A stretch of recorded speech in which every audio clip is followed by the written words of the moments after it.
What is differentiation? You'll likely know differentiation already from when you used to have to draw tangents to curves at specific points, and it was primarily guesswork. You might have gotten something close, but never an exact answer. Differentiation enables you to calculate it precisely by considering the gradient between 2 points with an infinitesimally small distance between them. To do this, let's remind ourselves of the gradient formula. The change in y divided by the change in x. Now we'll rewrite this formula slightly differently. We'll call the first coordinate x and f of x, and the second coordinate x plus h and f of x plus h. Substituting these into the gradient formula gives f of x plus h minus f of x, all divided by h. This setup is useful because h represents the small distance between the 2 points. By changing h, we can control how close the points are.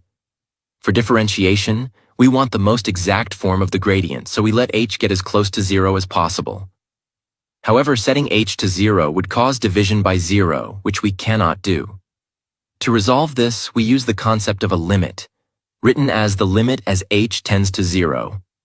This allows us to calculate the gradient without breaking mathematical laws. This is the definition of differentiation.